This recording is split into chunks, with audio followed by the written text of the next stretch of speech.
Welcome, everyone. This is Recovery Dharma. My name is Julia. I'm one of the facilitators in the Spokane Sangha. And for anybody who's joining the Sangha for the first time today, just an extra warm welcome to all of you. You really do bless this space.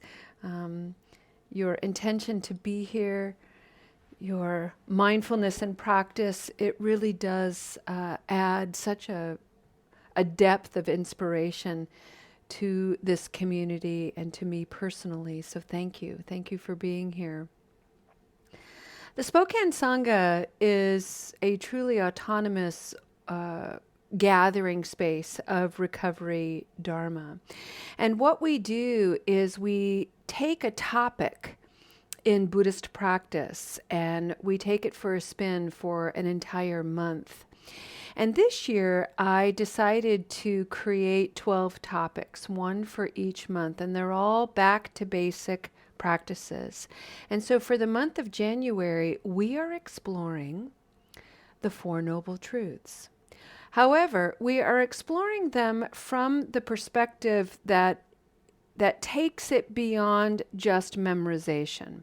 The Four Noble Truths in Buddhism are, and then we kind of go through the list, right? And that's very, very important to at least know what the Four Noble Truths are. However, one of the things that I endeavor to do as a facilitator and as a Buddhist practitioner is I want to be able to take the Four Noble Truths and apply them in a very real, relatable way in my life. So I like to use different words, and I like to remind myself, and by extension you, of the practices that are associated with the Four Noble Truths as they are alive in me. So without further ado, I would like to present to you a very, what's the word? Elementary, perhaps, graph of the Four Noble Truths. Okay. The first noble truth. The nature of reality is that we will all experience discomfort in this life. The second noble truth is there are causes for this discomfort. And those causes can be legacy-oriented, from our ancestors, situational. They could be our own habits of mind and thought. The reason why we want to really emphasize the causes is because one of the things that we are endeavoring to heal in a Buddhist practice is our propensity to blame. It's always somebody else messing it up for us, right? If they would just get with the program, we would be happier. And at the end of the day, lo and behold, it really does sort of circle back to we are responsible usually for the discomfort. That's not to say that other people aren't involved, but once we get a better handle on our own minds and hearts, miraculously, what other people do doesn't seem to matter as much. And when we can get that understanding, friends, we begin to experience harmony. And harmony is a reflection of the end of suffering, which is the traditional way of considering the third noble truth. There's a sense of peace, there's a sense of harmony, some clarity. And as I said, our propensity to escalate, to feed, to distort the discomfort that we experience begins to lessen and we feel more ease in our lives. And the fourth noble truth is it's a practice. And in traditional language, that practice is the Noble Eightfold Path. So today, what I'd like to share with you, and I'll bring this over this way, on this side, is what those practices can mean. So how do we go from discomfort to understanding its causes. We have an initial discomfort, we have an initial reaction, and we can't stop that, friends. It's involuntary a lot of the time. Something will happen and you'll just get stirred up. That's being human, and that's perfectly okay. However, what we're endeavoring to do is not react in habitual ways, like, I'm so uncomfortable, I'm stirred up, I'm activated, I'm triggered, I need to have a drink, I need to smoke a joint, something to calm me down. We're changing that up. And what we're doing is we're enacting a very ancient practice, which is called pause. We're just taking a minute, a moment. I like to lean back in my pause whenever I'm activated, because it creates space between me and whatever is stirring me up. Pause. And some of the more specific practices that you hear me talk about all the time is using the mantras, would you look at this? Look at this. Look at all my activation. Wow, would you look at that? Here's another one. That's true. You know, that's true. And not the whole truth. And I'm going to give you an example of this in a minute. So we go from recognizing and identifying that we are uncomfortable, we are stirred up, we are not okay, to getting a handle on what is the reason for this? What's behind it? It's not coming out of thin air. There's a cause here. How do I look at that? How do I acknowledge it? And we pause.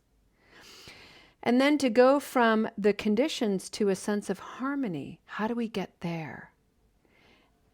And that is, we start to practice insight. The cultivation of insight. How do we do that? One of the easiest things to do is to breathe. In fact, it's so easy, it's annoying. But take a deep breath.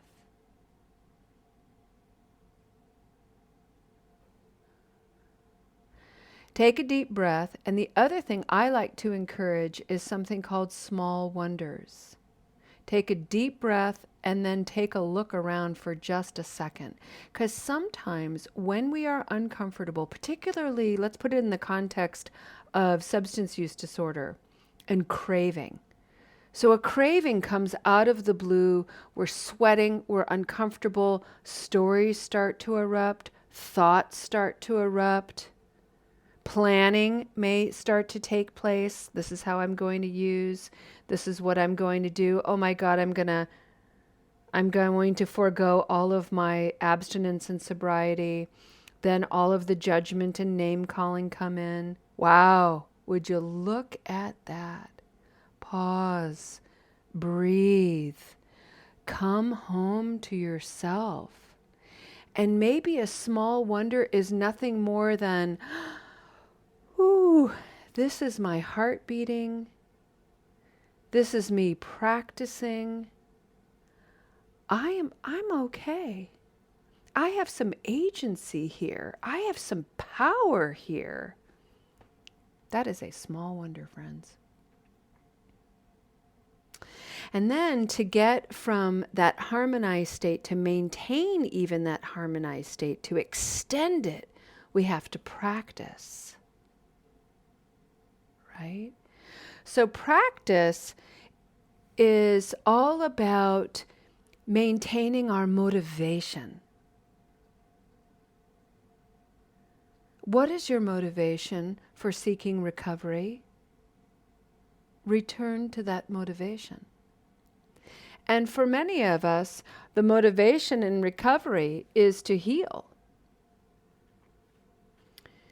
And this other motivation that I've written here is the practice of Tonglen, which we'll talk about.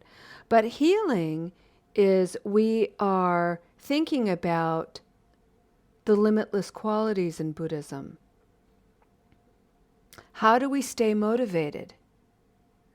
Well, one way And there are many, many ways, but one way I encourage, certainly it's the bedrock of my practice, is to cultivate these limitless qualities. Maitri, loving kindness. Karuna, compassion. Mudita, joy. And the truly fearless practice of upeksha, equanimity. The ability to see that when I have a craving and I have all of this energy stirring up that feels so negative, so harsh, so difficult, right beside that is this, the wonder and beauty of my practice, and the two of them together make the whole of me. And when I can sit with the whole of me, I am free, truly, to move, to practice, to breathe.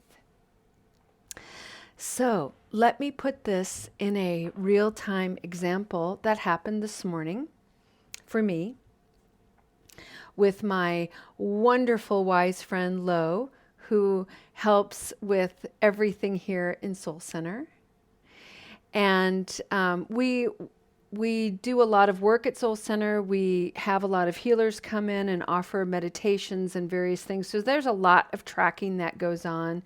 Some days I'm amazing at tracking all that we do in our schedule, and other days, not so much. And so we had someone asking about a date to host a particular event that I had forgotten was temporarily offered to someone else. Lo sent me an email, or a text message reminding me, hey, I think we've given that date to someone else. Immediately stirred up, like, oh shit, I forgot. Right? Just like that. Shit, I forgot. And then, so now I'm uncomfortable, now I'm stressing. Then the story of, I'm so terrible at tracking. I'm so overwhelmed. I've probably disappointed Lo. That just spun out before I could even stop it. It just happens. So I'm uncomfortable. I'm stirred up. There's that breath. There's that leaning back. Okay. That happened. What are the causes and conditions of the fact that I didn't track that? In this instance, I don't know. Distraction. It doesn't have to be any major thing. I don't know. I just simply forgot. It's okay, right? It's okay. I forgot. I don't have to be defensive. I don't have to self-protect anything. I forgot. No harm done. Breathing, pausing. Harmony is talking to that inner critic in me that's like, you forgot, you disappointed, you can't track things. What's the matter with you? And instead, I just look at that inner critic and say, hey, yo, all of that is true and not the whole truth. I simply forgot. And you know what? We're okay. We're going to own it, and we're going to do better or differently next time, or we're even going to repeat the same mistake again. I get to be a whole human being, sometimes nailing it, sometimes not. And I get to keep practicing. Now, here is the real beauty of this message. So I texted Lo. First of all, there was another little snafu that happened where Lo sent me this reminder. Rather than acknowledge Lo's text message reminding me about this other date, I took that reminder and acted impulsively and just responded to this other person without communicating to Lo. Again, not a big deal, but a courtesy would have been to acknowledge Lo's text, thank you for reminding me, Lo. I'm going to text message this other person and we're going to go. But that didn't happen. So it created just this ever so slight little ripple of confusion, ever so slight little ripple of anxiety. I did that. In my impulsivity, I did that. And I owned it. And here's the beauty of it. The way Lo received my apology and my ownership was with such leniency and understanding. She didn't say anything like, yeah, Julia, it'd be, maybe you ought to get some more rest. You're really not tracking very well.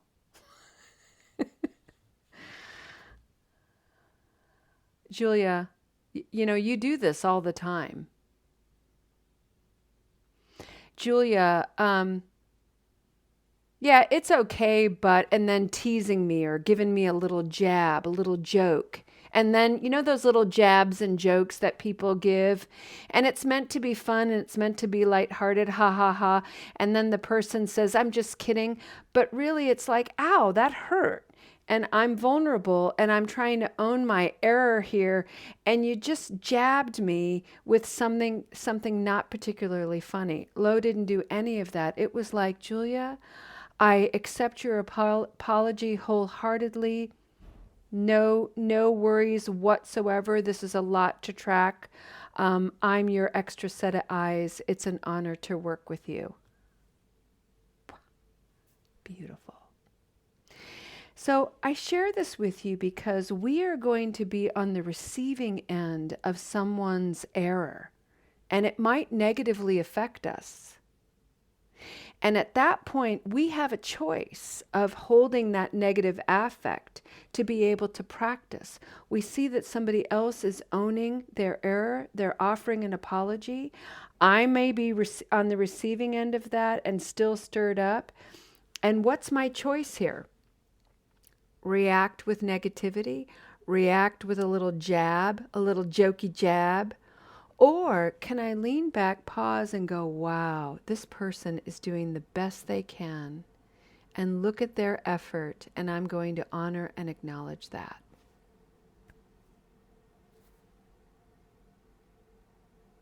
Here's another example, real quick. My husband had to deal with an insurance company because my son was in a car accident and his car was totaled. He's totally fine. Insurance, whatever. And anyway, my husband talked to the insurance guy and was like, look, I just want to acknowledge that the delay, it's the holiday. It's no big deal. I really appreciate you working with me. I'm so grateful for your time. And the insurance agent paused. There was like a pregnant pause, and then said, well, you're in the minority. Most people aren't this kind. Most people are not this kind. We are invited as people who are recovering. Not only are we recovering ourselves from habit energy, we're recovering our basic decency, our basic civility, our basic humanity, so that we can bring kindness and peace back into a world that is really soured. And we can do this by anchoring in the Four Noble Truths. We're going to experience discomfort. We have a responsibility for understanding what that is. We have a responsibility for generating the harmony within ourselves. So by extension, it offers harmony to others. And this, my friends, is a practice.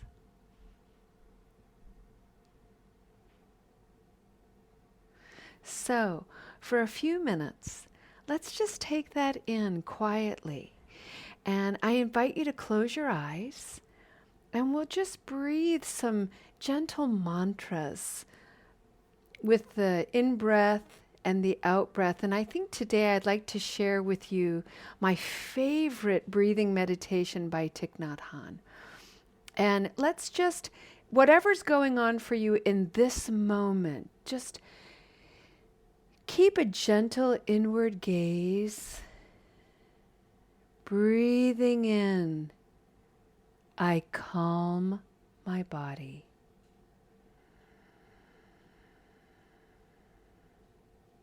Breathing out, I smile. Dwelling in the present moment. This is a wonderful moment. Even if you're activated by anything I said today, even if you feel a little discomfort, a little bit of dis-ease, the fact that you're sitting with it is so wonderful. When given, there are many options to avoid it, run away from it, try to numb it, all that habit energy. And instead, what we are doing today as a collective soul is we're just sitting with it. Breathing in, I calm my body. Breathing out, I smile. Dwelling in the present moment. This is a wonderful moment. Breathing in, calm body. Breathing out, smiling. Even if it's an inward smile, it counts. It doesn't have to be worn on your face. Wear it inside. Maybe wrap an internal smile around your heart, celebrating this moment. This moment of self-regard. This moment of self-acceptance. This moment of loving kindness, compassion, joy, equanimity. This moment of freedom.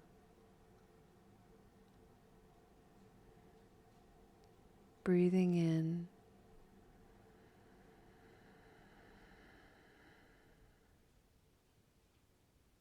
Breathing out.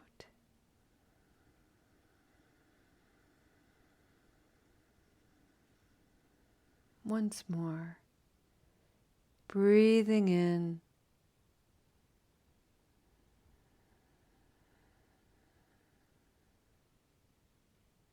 Breathing out.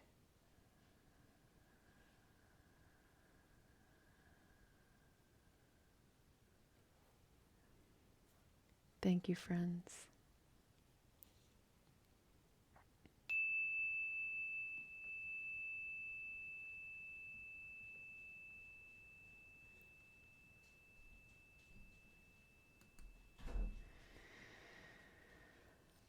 All right.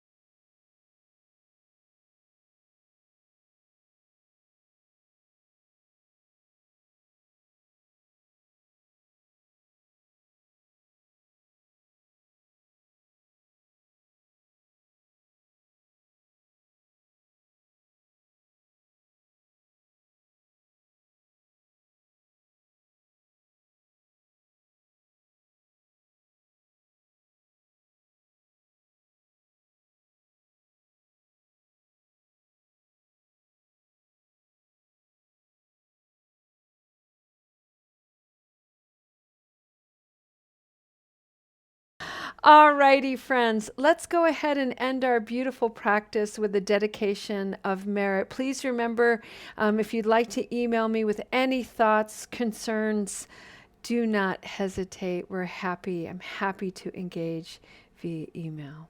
Alrighty, let's come back and take a noble posture. Olaf, I would be so grateful just with a nod ahead or a thumbs up. You have support for your upcoming surgery? Yes, okay. And we'll be here for you as well, okay? All righty. All right, so noble posture, breathing in, breathing out.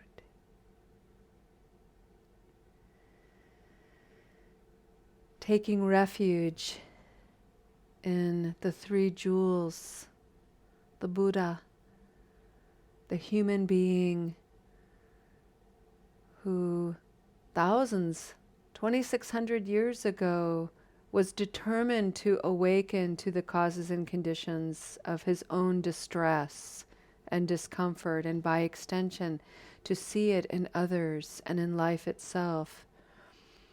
And he was so inspired that he wanted to help and encourage others to create the conditions in their own lives, to empower others to cultivate a spirit of gentle curiosity and wonderment, so that they could return to the preciousness of their own lives, the rarity of being here, and to be of service in that way.